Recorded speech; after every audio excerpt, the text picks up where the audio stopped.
Right, so if you'd been thinking that Israel surely must have run out of war crimes to commit by now, after 11 months of razing Gaza to the ground, you might be surprised to learn that they now stand accused of an all-new one, although it does actually relate to that razing of Gaza to the ground, because it's how they've been doing that, where they've been doing that in particular, that's exposed them for this one.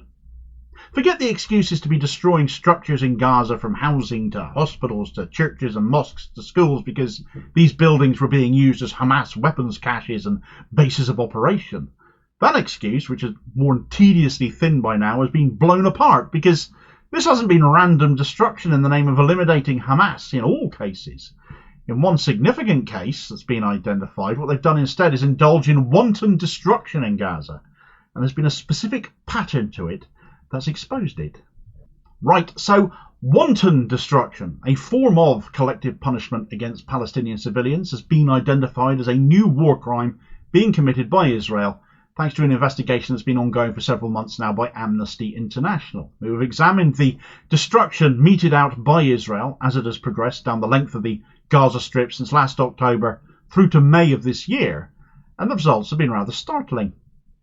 Here's a map of the pattern identified, showing the significant clearing not just of buildings but of agricultural land as well, all along the border of Gaza and Israel, with the red there indicating structures and the yellow bits indicating agricultural land, all of which has been razed to the point that 90% of all structures in that area have been destroyed. And isn't it wonderfully uniform? What Israel have done is create a wider buffer zone between the Israeli border and anything that, in the very loosest sense of the term, remains standing and potentially habitable in Gaza. A strip within the strip, if you like, that is anywhere between 1 kilometre and 1.8 kilometres wide and covering a total area of some 58 square kilometres, which equates to something like 16% of the total land area of Gaza. Here's an excerpt from Amnesty International's report. The Israeli military's campaign to significantly expand a buffer zone along the eastern perimeter of the occupied Gaza Strip should be investigated as the war crimes of wanton destruction and of collective punishment, Amnesty International said in a new investigation. Using bulldozers and manually laid explosives, the Israeli military has unlawfully destroyed agricultural land and civilian buildings, razing entire neighbourhoods including homes, schools and mosques. By analysing satellite imagery and videos posted by Israeli soldiers on social media between October 2023 and May 2024, Amnesty International's Crisis Evidence Lab identified newly cleared land along Gaza's eastern boundary, ranging from approximately 1 kilometre to 1.8 kilometres wide. In some videos, Israeli soldiers are seen posing for pictures or toasting in celebration as buildings are demolished in the background. The Israeli military's relentless campaign of ruin in Gaza is one of wanton destruction. Our research has shown how Israeli forces have obliterated residential buildings, forced thousands of families from their homes, and rendered their land uninhabitable, said Erica Guevara-Rosas, Amnesty International's Senior Director for Research, Advocacy, Policy and Campaigns. Our analysis reveals a pattern along the eastern perimeter of Gaza that is consistent with the systematic destruction of an entire area. These homes were not destroyed as a result of intense fighting. Rather, the Israeli military deliberately razed the land after they had taken control of the area. The creation of any buffer zone must not amount to the collective punishment of the Palestinian civilians who lived in these neighbourhoods. Israel's measures to protect Israelis from attacks from Gaza must be carried out in conformity with its obligations under international law, including the prohibition of wanton destruction and of collective punishment. Israel's excuse? Well, it's a security measure, isn't it? It's to protect Israel from further attacks, but that simply won't be the case. Gaza isn't exactly big to begin with. Attacks with the right ordnance can come from literally anywhere in the Strip, in theory. Was that not the excuse given by Israel, in fact, to level all manner of neighbourhoods in Gaza City when they first moved into the north of the Gaza Strip following October 7th? This buffer zone that Israel has created now surely can only be described as an excuse to destroy buildings for the sake of destroying buildings.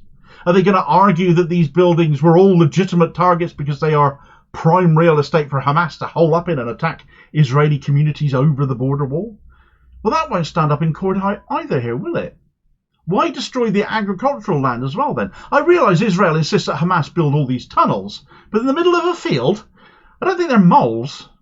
Besides, even levelling the buildings in this instance doesn't wash either, because Amnesty have proved that these buildings were destroyed after Israel took control of given areas, thanks to satellite imagery and the videos posted by IDF soldiers, which all get conveniently time-stamped. They've also collected images, interviewed affected residents, tracked statements issued by Israeli sources, and the same for Hamas, in determining whether the wanton destruction was lawful. And all evidence has concluded that it was not. You'll note from that image I showed previously that only one side of the Gaza Strip has not been razed as such, and that is because there was no need to. That southern edge is, of course, the Gaza border with Egypt, the Philadelphia corridor which Israel currently controls, yet peace accords with Egypt state it cannot legally do so. The fact Netanyahu refuses to leave not only reinforces the fact that Israel want an even wider area of control around Gaza than its border wall already provides, but that it also wants to retain control along that border with Egypt, where Israel claimed that this security buffer zone is for the protection of its people. That clearly doesn't extend to the Philadelphia corridor, though, which doesn't border Israel at all. So all in all, it strikes me, and frankly I struggle to see how anyone but the most ardent of Zionists cannot see it otherwise, as just surrounding Gaza all the more. Will this buffer zone be left empty after all? Well, of course it won't be. The Philadelphia corridor certainly won't be. So are we really to believe Israel will leave Gaza and not leave their people in these buffer zones surrounding what remains of Gaza? Of course not. And of course Netanyahu is still refusing to countenance leaving Gaza at all. On top of that, of course, there is the corridor Israel constructed across the middle of the Gaza Strip, which bears mention here, the Netzarim corridor, which Netanyahu also insists will remain manned, creating a checkpoint between the north and south of the Strip, you would think. Something that cannot possibly be allowed to stand either. But actually, it gets even worse than that. You see, some observers believe Israel's plans go even further than first glance might surmise, and not without evidence either. Here's another image. This was shared by Itai Epstein, the special advisor to the Norwegian Refugee Council, and this was an image that had been circulated as early as last January by the Israeli Diaspora Minister Amichai Chikli. What this shows is the Gaza Strip carved up. At the top you have Gaza City, shaded in yellow, with a greenish area to its north. Below that, the green strip is the Netzarim corridor, which Israel constructed. In the middle, in grey, is Deir al-Balah and Khan Yunis. Below that, another green band, which is the Sufa corridor, which currently leads to the not really very safe humanitarian hub of al-Mawasi on the Gazan coast. And then at the very bottom, you have Rafah, also in grey. But those descriptions in and of themselves say nothing of Israel's intent, but which Itai Epstein helpfully explains. This is the Israeli partition plan for Gaza. Gaza City, in yellow, will be left in ruins and uninhabited. To its north, permanently acquired territory settled by Israel. To its south, the Netzarim corridor, an impassable barrier and humanitarian hub, inverted commas. Central Gaza, including Deir al-Balah and Khan Yunis, will remain under Israeli control with a permanent military presence with a possible local civil administration. To its south, the Sufa corridor leads to al-Mawasi, another humanitarian hub, eventually replaced by re-established Israeli settlements. Rafah in the southern Gaza will be put under permanent Israeli military presence, separated from central Gaza and Egypt by a kilometres-deep perimeter all along the Gaza Strip. Think about everything Netanyahu refuses to budge on. Leaving Gaza, illegally occupied as it is, look at that perimeter all around. The corridors across Gaza that will be maintained and manned by Israel. Recolonisation of parts of Gaza by Israel. The peace accords with Egypt, 46 years old, being binned off for the sake of remaining in control of that Philadelphia corridor.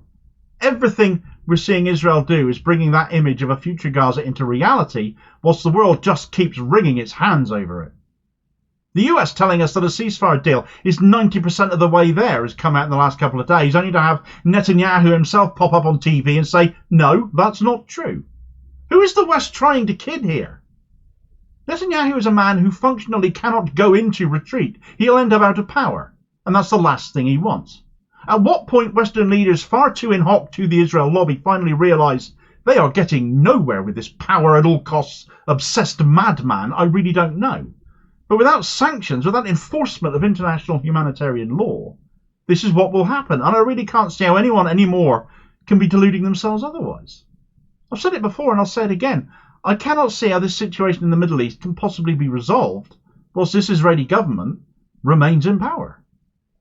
Meanwhile, of course, the increasing tensions along that Gaza-Egyptian border due to Israeli occupation in violation of those peace accords that have been in place since 1979, the Camp David Accords, could end up seeing Israel on a war footing with Egypt once again. But at the end of the day, if it means Netanyahu stays in power, who's going to believe he wouldn't go there? Get more details of this crisis specific to that border in this video recommendation here for your next watch, and I'll hopefully catch you on the next feed. Cheers, folks.